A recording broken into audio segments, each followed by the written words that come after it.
Morning, नमस्कार दोस्तों, मैं हूं जितेंद्र और आप देख रहे हैं जितेंद्र LLB। दोस्तों, जो हमने अकाउंटिंग की जो प्लेलिस्ट बनाई हुई है जिसमें हम अकाउंटिंग सिखाते हैं, सारी चीज़ें बताते हैं, आप उसको चेकआउट कर लीजिए और चैनल को ज़रूर सब्सक्राइब कर लीजिए।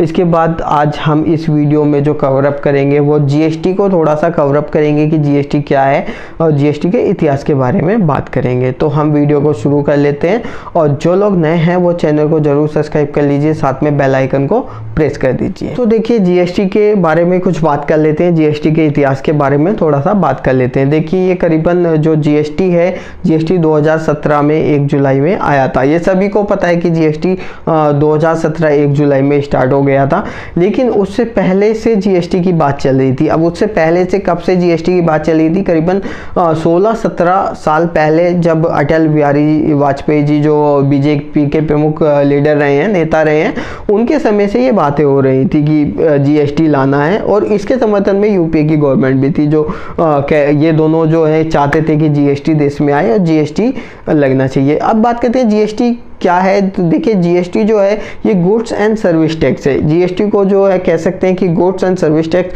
जो पहले गुड्स पे जो टैक्स लगता था प्लस इस सर्विस पे जो टैक्स लगता था, उन दोनों को मर्ज करके GST बना दिया गया। आपको पता चल गया होगा कि यानी कि अलग अलग चीज़ों पे जो टैक्स लगता था वो अब सब एक ही टैक्स GST के अंडर आ गए। बहुत सारे टैक्सों को जो है कंबाइन कर दिया गया, मिला दिया गया, तो GST बन गया। अब जब बात चलते हैं, बात 16-17 साल पहले की, जब गवर्नमेंट में बात चली थी GST लाने की, तो इसके समर्थन में और असमर्थन में, यानी कि पक्ष में और विपक्ष में दोनों गवर्नमेंट थी। यानी कि जो कांग्रेस इसके विपक्ष में भी रही है कि GST बिल नहीं लाना। इसके बाद कुछ और गवर्नमेंट भी थी GST के बिल में के विपक्ष में थी कि जी हमें GST बिल नहीं चाहिए। क्यों विपक्ष में क्यों थी? पक्ष और विपक्ष तो देखिए चलता रहता है, ये राजनीति का मुद्दा है, लेकिन हमें समझना है GST के बारे में। सिर्फ ये गवर्नमेंट जब GST का प्रस्ताव लाई 16-17 साल पहले की बात है, अटल बिहारी वाजपेयी जी के समय की बात, तो इसमें जो है कुछ राज्य सरकारें जो है वो भी विपक्ष में थी और उनको समर्थन नहीं मिल पाया कि GST बिल लाना है। तो GST लानी है तो उसका कोई भी समर्थन नहीं मिल पाया और ये टाल मटोल हो गई और बात जो है आगे बढ़ गई। आगे बढ़ के इतना आगे बढ़ गई कि 2017 1 जुलाई में इसको समर्थन मिल पाया और GST आई। देखिए दोस्तों, अब वीडियो में आगे बढ़ते हैं। जब GST लाने की बात चल रही थी तो इसमें राज्य सभा में भी इसका विरोध किया गया, क्योंकि इसमें जो टैक्स की जो परसेंटेज थी वो कुछ बढ़ रही थी, कि कुछ टैक्स बढ़ रहा था तो कुछ चीज़ों पे कम भी हो रहा था। तो ये जो इसको समर्थन नहीं मिल पाया, लेकिन BJP के जो नेता थे, जो प्रमुख नेता थे, उन्होंने इसको लाने के लिए कोई कमी नहीं छोड़ी, मनाने की कोशिश करी, लेकिन फिर भी कहीं जगह कुछ बातें बन पाई और कुछ नहीं बन पाई। देखिए, इसके बाद 1 मई 2015 को जो है लोकसभा में जो है इसको मंजूरी मिल गई। अब आप कहेंगे कि जी जो GST जो आया था वो तो 1 जुलाई 2017 को आया था, ये बिल 1 जुलाई 2017 को आया था, सभी को पता है, लेकिन इसको जो मंजूरी मिली थी वो कब मिली थी? 1 मई 2015, यानी कि 1 मई 2015 को इसको मंजूरी मिल गई थी कि हाँ भाई अब GST लाना है। लेकिन उसके बाद भी कुछ विवाद होते रहे, जिसकी वजह से ये डिले हो गया मामला, और काफ़ी सुधार के बाद, काफ़ी इसमें चेंजेस के बाद जो GST एप्लीकेबल किया गया, इंडिया में जो GST आया वो 1 जुलाई 2017 से लाया गया और GST सारे टैक्सेस को हटा के GST में कन्वर्ट कर दिया गया। तो आपको समझ में आ गया होगा कि GST का इतिहास कब से रहा है और किस ने पहल करी, कौन था, क्या था।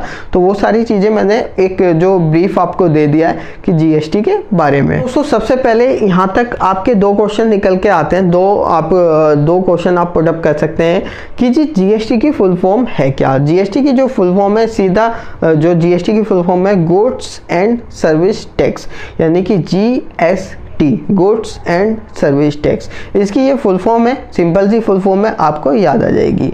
तो इसके बाद जो है अब दूसरा क्वेश्चन ये निकल के आता है कि जी GST कब स्टार्ट हुआ, कब लागू हुआ इंडिया में। अगर इस तरह का कोई भी क्वेश्चन आपके सामने आता है तो आपको क्या जवाब देना है? वो 1 मई 2015 ये जवाब नहीं देना है, ये बिल्कुल नहीं। GST कब लागू किया गया इंडिया में? वो लागू किया गया 1 जुलाई 2017, यानी कि 1 जुलाई 2017 को GST को लागू किया गया। तो आपको पता चल गया होगा कि GST कब लागू किया गया और GST की फुल फॉर्म क्या है।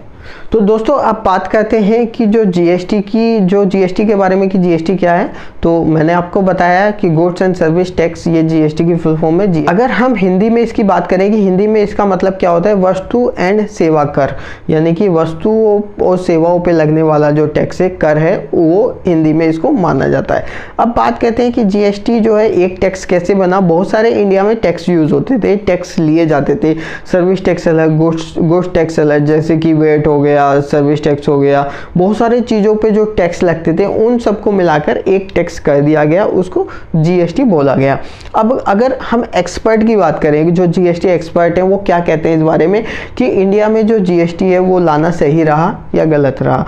तो अगर हम एक्सपर्ट की बात करें, जीएसटी के जो एक्सपर्ट हैं वो, उनका कहना यही है कि अगर इंडिया में टैक्स के ढांचे को बदलना था, या इसकी जो इंडिया के ढांचे को बदलने का जो काम किया है वो जीएसटी ने किया है। यानी कि जीएसटी के आने के बाद बहुत सारी चीज़ों में बदलाव आया है और बहुत सारी चीज़ें इजी हो गई हैं, ये उनका कहना है। तो दोस्तों बहुत सारे स्टूडेंट ये पूछते हैं कि जी जीएसटी जो है ये डायरेक्ट टैक्स में आता है या इनडायरेक्ट टैक्स में आता है। तो जाहिर सी बात है कि ये वस्तु और सेवाओं पे लगने वाला कर है, यानी कि जो आपके गुड्स और सर्विस पे लगने वाला कर है। तो इस कारण से इसको जो है इनडायरेक्ट टैक्स बोलते हैं, यानी कि ये जो इनडायरेक्ट टैक्स की कैटेगरी में आता है। इसको कभी भी डायरेक्ट टैक्स नहीं कहा जा सकता। तो सबसे पहले आपको ये देखना पड़ेगा कि जितने भी टैक्स रिप्लेस करके जीएसटी को लाया गया है वो सारे इनडायरेक्ट टैक्स थे। अब इनडायरेक्ट टैक्स कौन कौन से थे जिनको रिप्लेस करके लाया गया, जैसे कि मैं एक एग्जांपल दे देता हूँ। Excise duty, service tax, value added tax, entertainment tax, professional tax, इस तरह के जितने भी इनडायरेक्ट टैक्स थे उन सबको रिप्लेस करके जीएसटी को लाया गया। इसलिए कहते हैं कि जो जीएसटी है वो इनडायरेक्ट टैक्स है, क्योंकि इनडायरेक्ट टैक्स को रिप्लेस करके ही जीएसटी को लाया गया है। तो दोस्तों देखिए, जैसा कि आपको पता है कि पहले जो है इंडिया में हर स्टेट जो है अपने अकॉर्डिंग टैक्स चार्ज करती थी, टैक्स लगाती थी। वैल्यू एडिड टैक्स हो गया, सर्विस टैक्स हो गया, वो अपने अकॉर्डिंग, स्टेट का मामला अलग होता था तो वो अपने अकॉर्डिंग टैक्स को चार्ज करती थी। लेकिन जीएसटी के आने के बाद पूरे देश में, पूरी कंट्री में एक ही टैक्स रेट और एक ही टैक्स चलने लगा।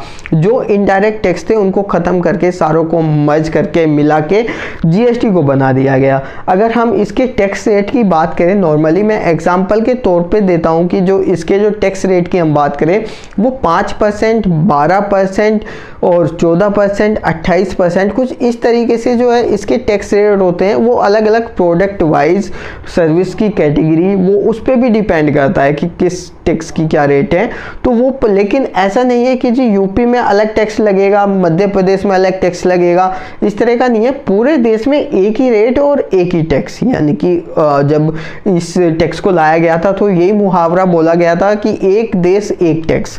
तो आपको पता चल गया होगा कि इस जीएसटी में जो है इनडायरेक्ट टैक्स को रिप्लेस करके जो है जीएसटी को लाया गया, और इसमें एक ही टैक्स जो है पूरे देश में काम करता है। तो दोस्तों अब हम बात करते हैं कि जो आईजीएसटी है, सीजीएसटी है और एसजीएसटी है, इसमें जो टैक्स की कैटेगरी है वो कुछ इस तरीके से डिफाइन की गई है। जैसे कि आईजीएसटी है वो कहाँ पर लगेगा, वो सारी चीज़ें हम अपने चैनल पे कवर करेंगे, पूरी डिटेल में बात करेंगे कि सीजीएसटी जो है उसका क्या मतलब होता है, कहाँ पर लगेगा, और एसजीएसटी क्या होता है।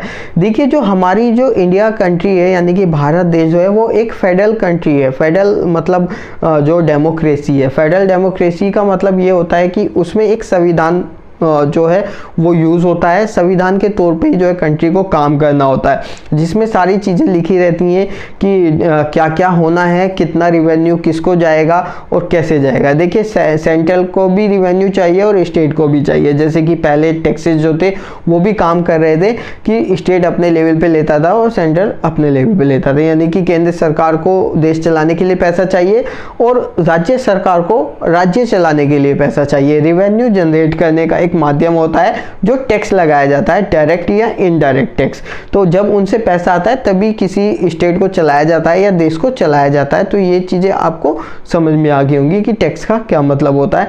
अब हम थोड़ा सा आगे बात करते हैं कि आईजीएसटी, सीजीएसटी और एसजीएसटी क्या होता है और कैसे काम करता है। दोस्तों देखिए, अब बात करते हैं कि सेंट्रल जीएसटी यानी कि सीजीएसटी के बारे में अगर हम बात करें तो इसमें जो है सीधा सीधा मतलब समझ में आ रहा है कि सेंट्रल का कोई रोल है, यानी कि उसकी कोई पावर है, उसके एरिया की बात चल रही है।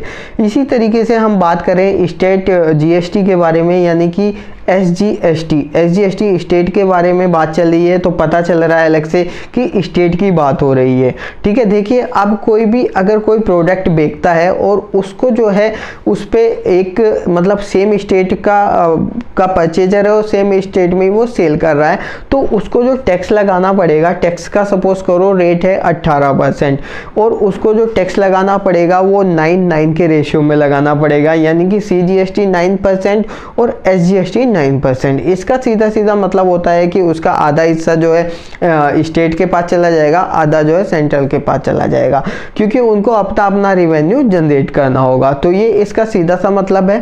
दोस्तों इसी तरीके से जो हम बात करेंगे वो आईजीएसटी के बारे में बात करेंगे। जब एक स्टेट से सेकंड स्टेट में कोई भी जो है ट्रांसफ़र किया जाता है, मूवमेंट की जाती है, तो उस केस में जो है आईजीएसटी को चार्ज किया जाता है। तो हम डीपली बाद में बात करेंगे कि सीजीएसटी, एसजीएसटी, आईजीएसटी पूरा किस तरीके से काम करेगा। अभी मैं ब्रीफ में आपको बता रहा हूँ सिर्फ जीएसटी के इतिहास के पर्पज़ से कि क्या होता है। तो आपने ये चीज़ें समझ ली हैं। अगर इसमें आपको डिटेल वीडियो चाहिए तो कमेंट बॉक्स में कमेंट कर दीजिए।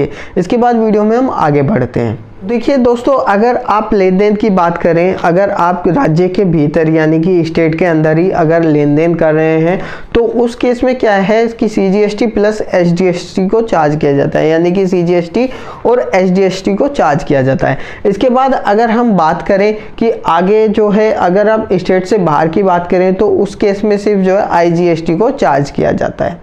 दोस्तों अब बात करते हैं कि देखिए सीजीएसटी, एसजीएसटी और आईजीएसटी के बारे में थोड़ा सा और जान लेते हैं। वैसे हमने पहले बता दिया है, फिर भी हम थोड़ी सी डिटेल में इसको जानते हैं। देखिए जो सीजीएसटी को जो कलेक्ट किया जाता है वो सेंट्रल गवर्नमेंट के द्वारा कलेक्ट किया जाता है, यानी कि केंद्रीय सरकार के द्वारा इसके रेवेन्यू को लिया जाता है। इसके बाद हम बात करें एसजीएसटी के बारे में, तो एसजीएसटी का जो रेवेन्यू है वो स्टेट गवर्नमेंट या कह सकते हैं कि राज्य सरकार के द्वारा लिया जाता है, यानी कि एक स्टेट से जब एक स्टेट में यानी कि सेम स्टेट में जो है ट्रांसफ़र किया जाता है, मूवमेंट किया जाता है गुड्स को, तो उस पर जो टैक्स को चार्ज किया जाता है उस केस में सीजीएसटी और एसजीएसटी को लिया जाता है।